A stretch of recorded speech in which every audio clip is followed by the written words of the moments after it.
In this tutorial, I'm going to show you how to make a Hishikazari thread-wrapped decoration using our template tool. This acrylic tool has stepped configuration so that you can create 5 different sizes of these little decorations. And these grooves here that have been cut away, they're for scoring so that you get the piece of card that you use scored accurately. So you will need a piece of card and decide which size you're going to use. Draw around the outside of that size and the next one down. Just that line. If, of course, you're using the top or the bottom, you would draw all of the way around, including the straight edge. Spin the tool around and then line up top and bottom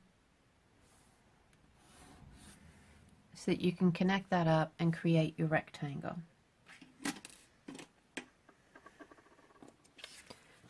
Cut this out.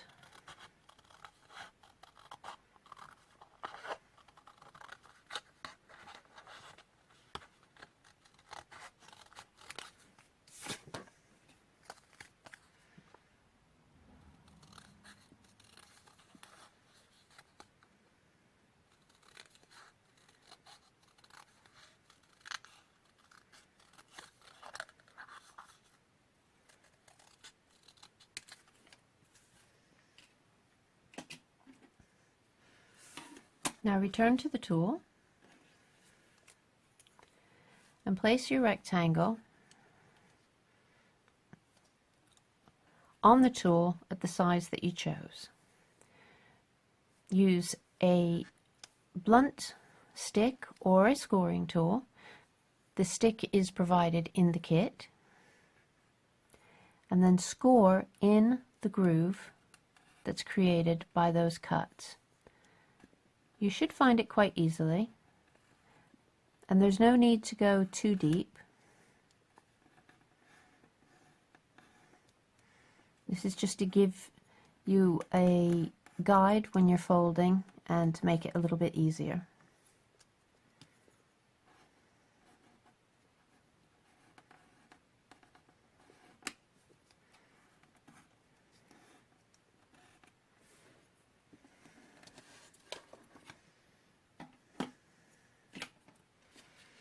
Now fold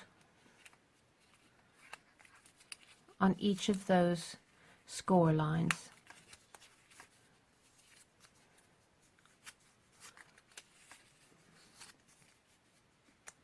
And that will just take it right up to the edge.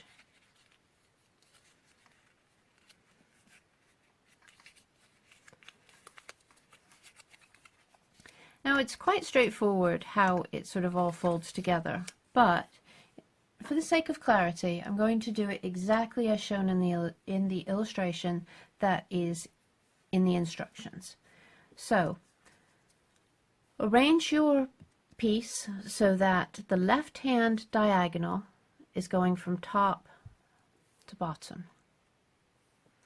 Write on each of the pieces A, B, C, D, E, F. Place a piece of tape on A coming out and on A coming down.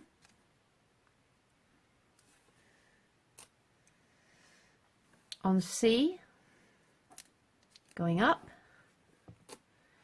and on F coming out.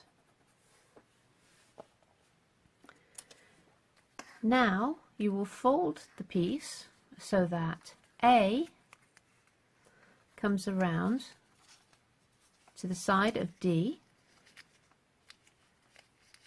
and join that, which will naturally bring E to fold to join onto the other side of A.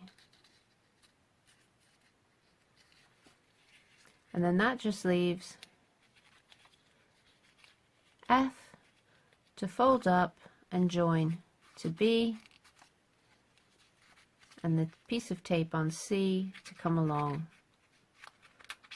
and seal up F. That is your foundation shape.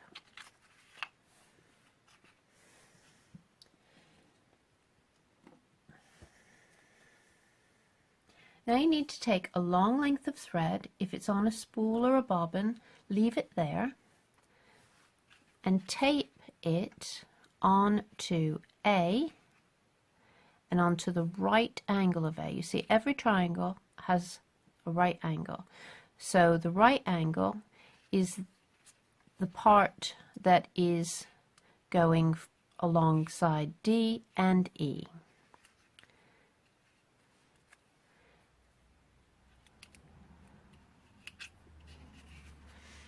Tape the end of the thread so that it points upward.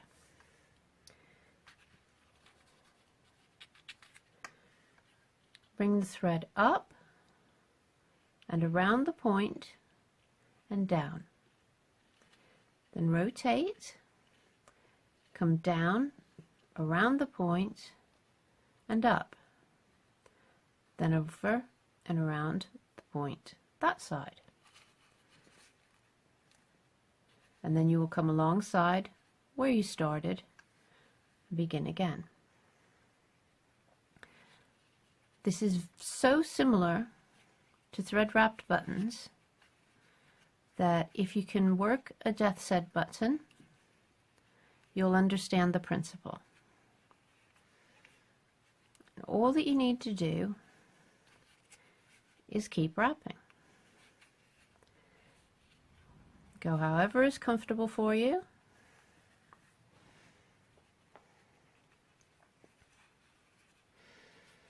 Moving the piece or your hand, whichever suits you best. And try to make your wraps fairly tight. You don't want to squash the shape, but you do want everything to be able to stay neat.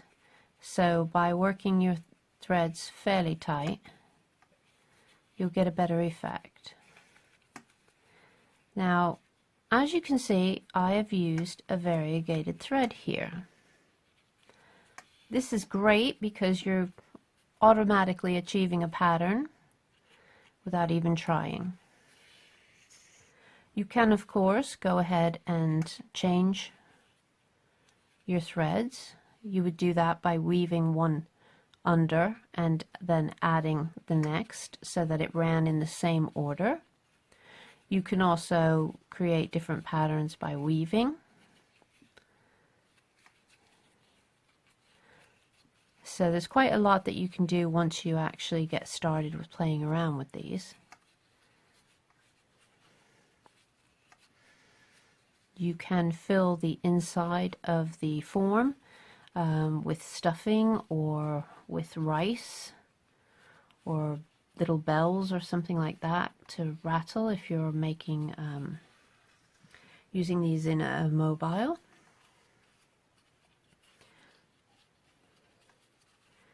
You can use a stiffer card just to give it a little bit of extra strength if you wish.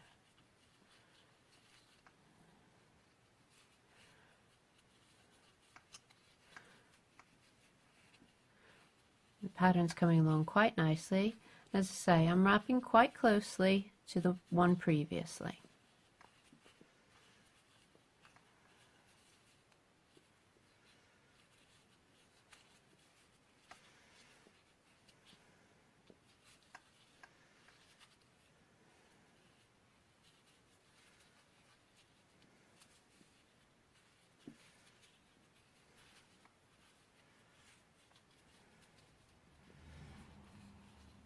It's starting to get closer to the end, but we're not quite finished yet.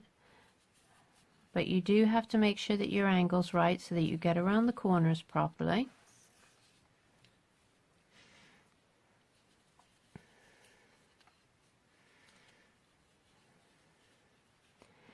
Now, as you can see, the very tips will remain uncovered. You can get quite close, but the very tips will remain uncovered. Now, if this is something that actually bothers you, you can always use a marker and color the points before you begin wrapping.